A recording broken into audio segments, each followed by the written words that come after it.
Welcome to the Lantern Hour. Tonight, I'll take you to a small-town bakery in the last dark hour before dawn.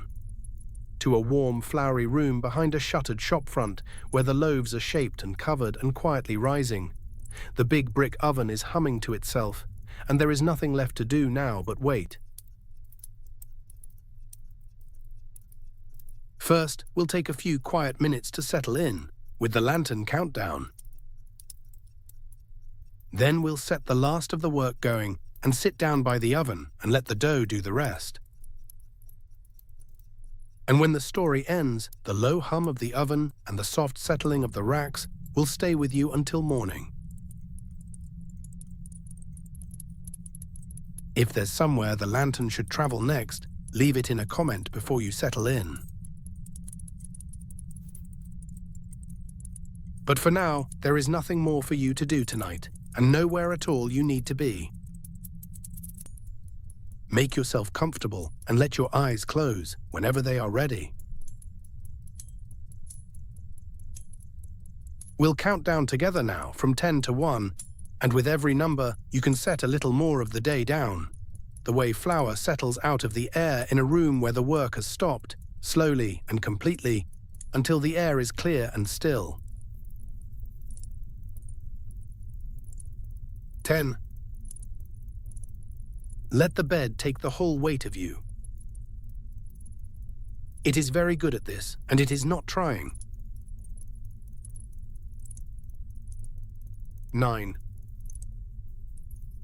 Let your shoulders come down, the way a heavy sack is set down on a bench, all at once, and let go of.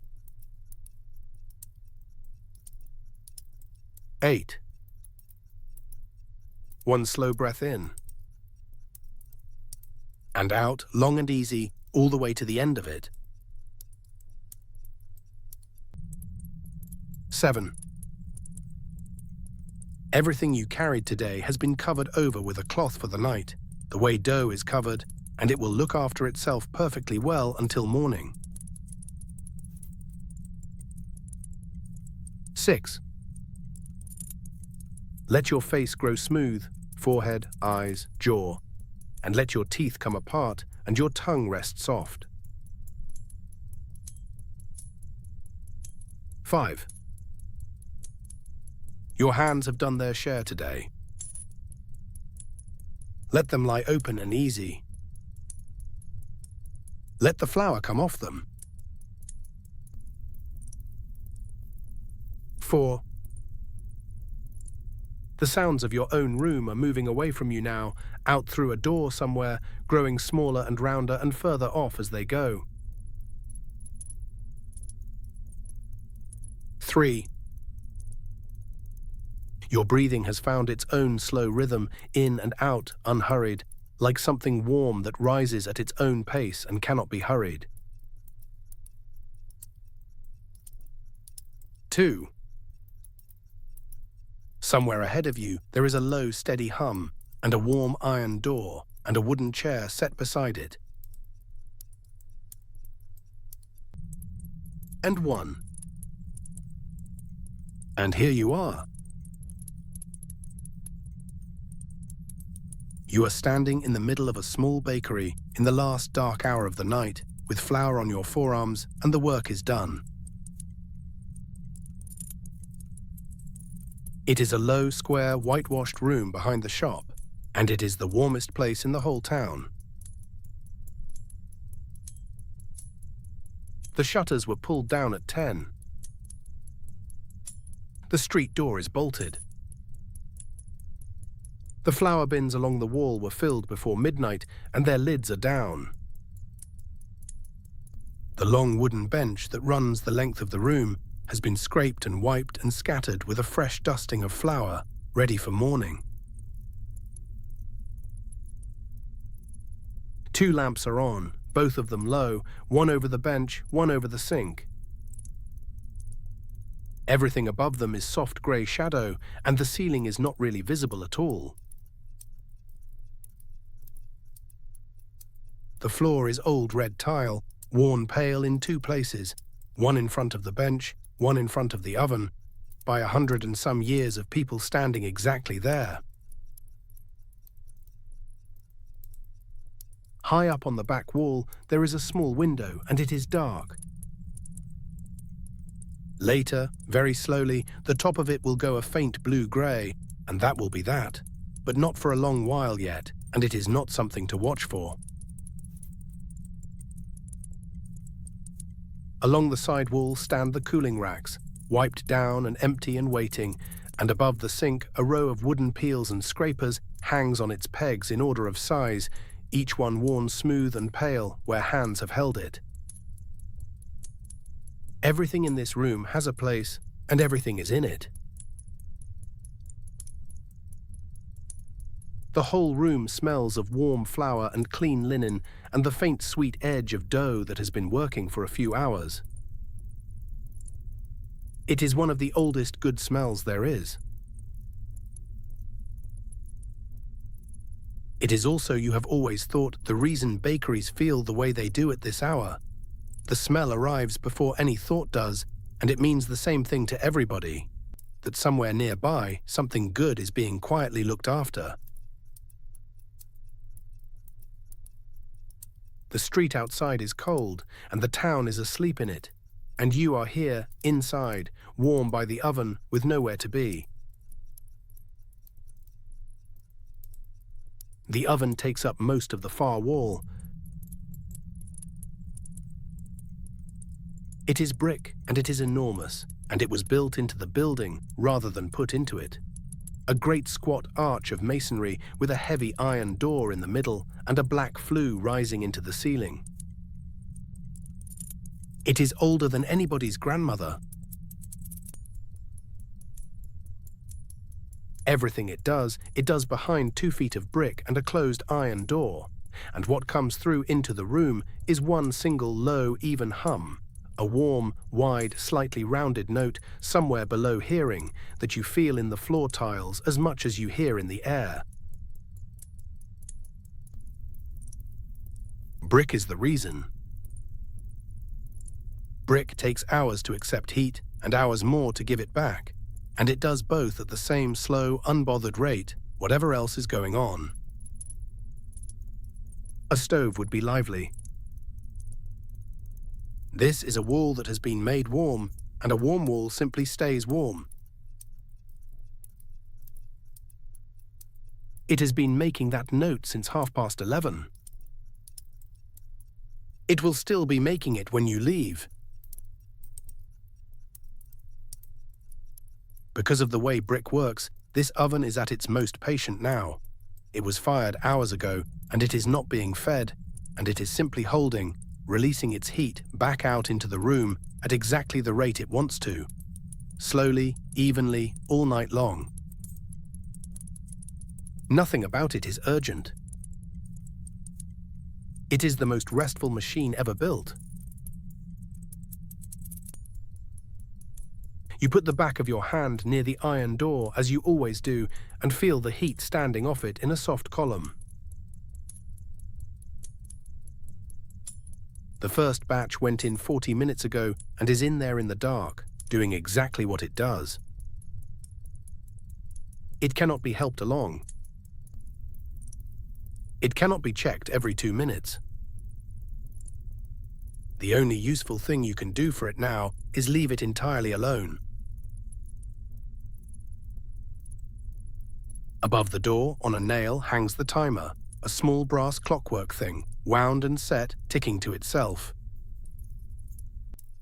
It will tell you when.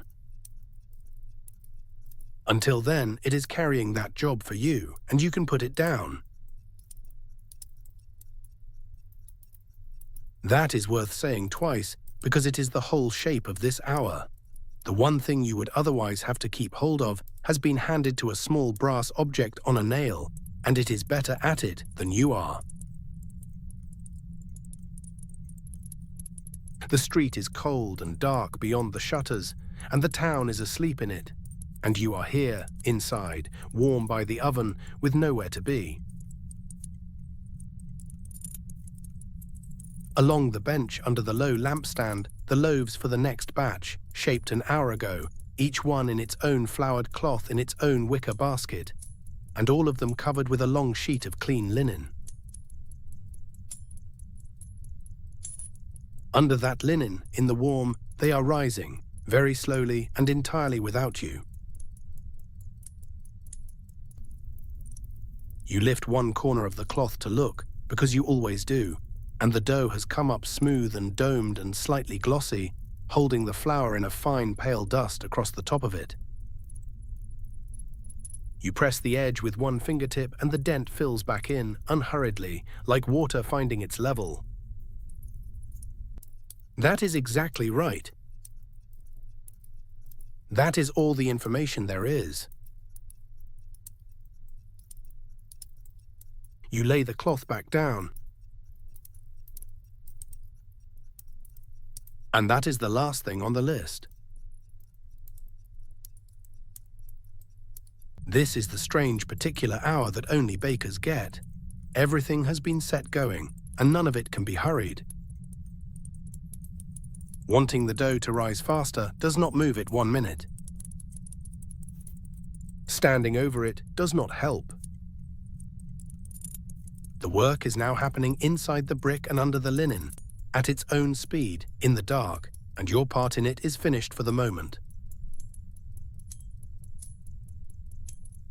Bakers have known this for as long as there have been bakers, and they have built the hour into the night on purpose.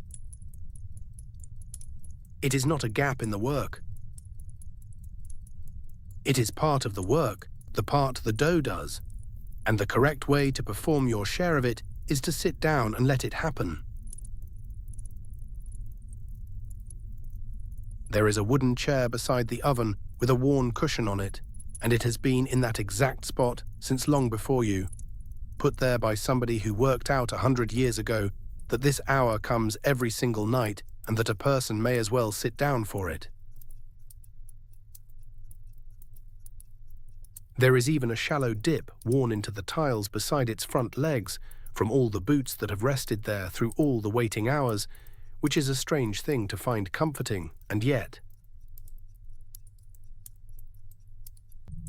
The street is cold and dark out there, and the town is asleep in it, and you are here, inside, warm by the oven, with nowhere to be.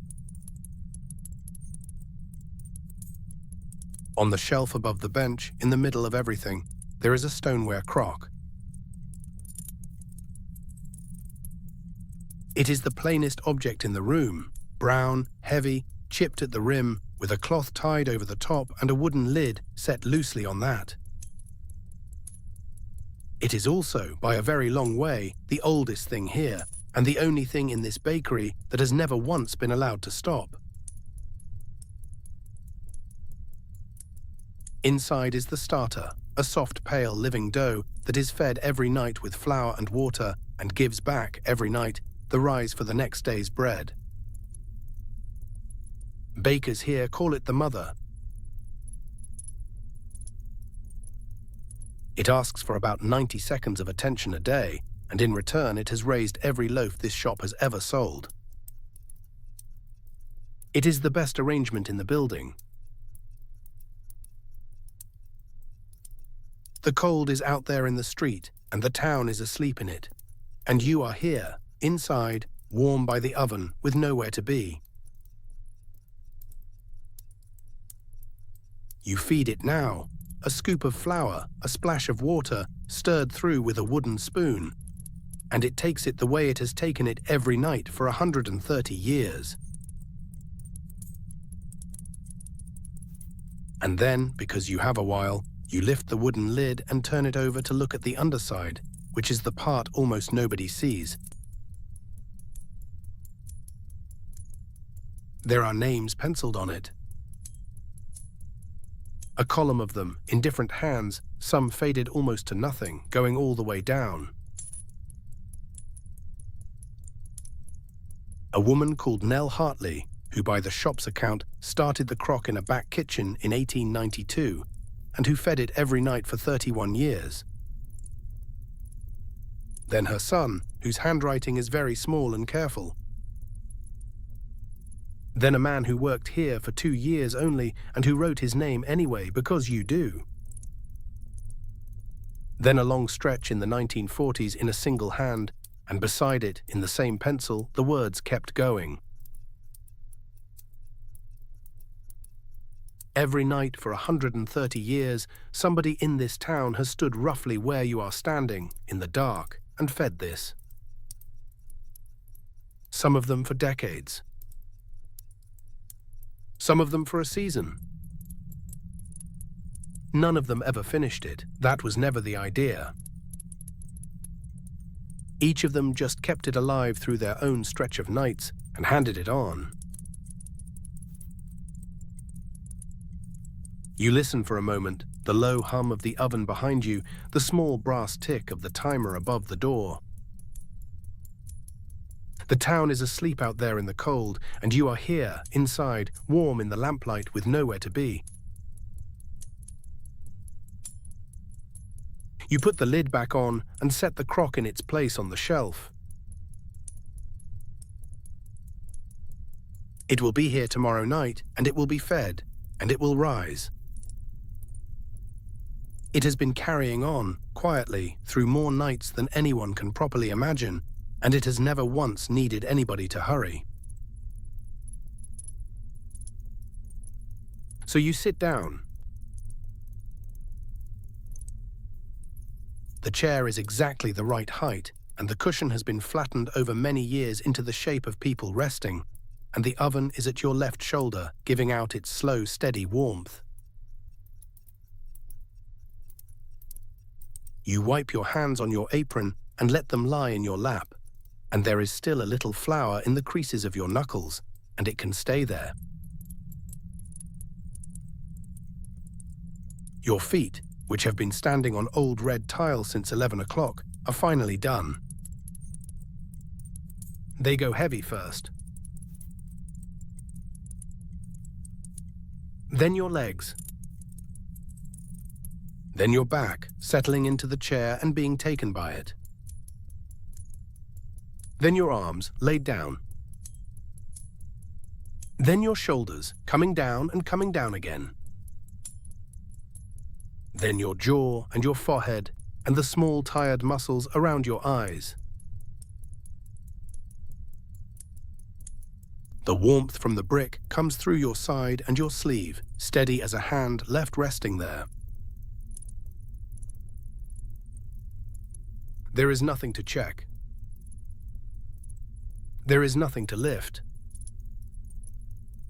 The timer is holding the only thing that needs holding. And you just listen. The hum of the oven, close and low, wide, warm, absolutely even, going on and on with no interest at all in stopping. It has been holding that one note for hours, and it is not tiring of it. It is the most patient sound in the room. Under it, every so often, the racks. The cooling racks along the side wall are steel, and they were hot earlier, and now they are giving that heat up in tiny separate ticks. Here, then a long pause, then somewhere further along the row, then nothing for a while. Metal letting go of the evening, joint by joint, exactly the way metal does. And above the iron door, small and brass and faithful, the timer, ticking away to itself in the warm dark. Nobody is listening to it but you. It does not mind. It has counted out this same stretch of night for longer than you have worked here. Under the long linen sheet, the loaves are rising, silently, at their own pace. In the crock on the shelf, the mother is working silently at hers. Behind 2 feet of brick, the first batch is turning slowly golden in the dark. Everything in this room is busy, and not one bit of it needs you. Now and again, the linen over the baskets lifts, very slightly, and settles again, the smallest movement in the room, and the only one. as the dough underneath comes up another fraction of an inch. You would miss it entirely if you were doing anything else. Somewhere under the floor, the pipes that feed the sink give one soft knock, and then think better of it, and are quiet again for the rest of the night. The old red tiles hold the warmth up through the soles of your boots. The chair holds your back. The oven holds its one long note. Everything in here is holding something easily, and none of it is heavy. The flour dust that came up off the bench an hour ago is still coming down, so slowly you can only see it where it drifts across the lamp, a fine pale drift, settling out of the air, taking all night about it. High on the back wall, the small window has gone the very faintest blue-grey at the top edge. It is a long way off yet. It is not for you tonight.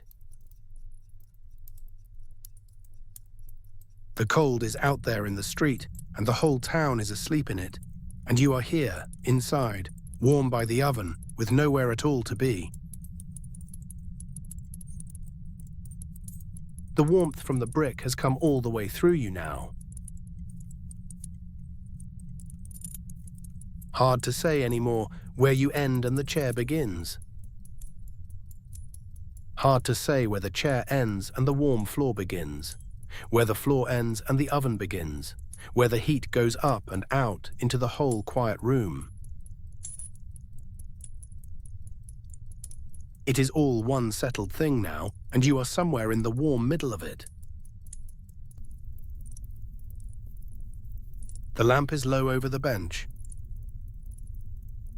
The flour is coming down through the light. The loaves are under their cloth. The hum of the oven. Wide. Warm. Endless. The racks ticking as they cool. Here. Then further along. The small brass timer keeping the time for you. You don't follow the sounds anymore. They come to you instead. The dough is rising. The mother is fed. The door is bolted. The work is done. Nothing in this room needs you. Nothing anywhere needs you now. Let yourself go down with the warmth. Slower and slower and slower. You are held. You are warm. You can sleep now. Good night. The bakery keeps itself tonight, and you can rest. The oven has been holding its warmth since long before you sat down, and it will hold it while you sleep. The cold stays out in the street, and the warmth stays here in the brick with you. The bins are filled, and the bench is wiped, and the door is bolted, and the timer is set. The dough is rising at its own pace, and it cannot be hurried, and it does not need to be. The mother has been kept alive for 130 years by people who then went home to sleep, exactly as you can now.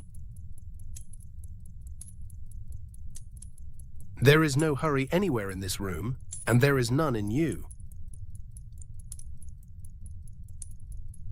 Each slow, warm breath is carrying you a little deeper towards sleep. The morning will come up over the window on its own. It does not need your help. There is nothing left tonight to finish, and nothing to watch, and nothing to hold. It is all working without you. You are allowed to stop. The bakery can mind itself. The dough is rising tonight. And you can rest.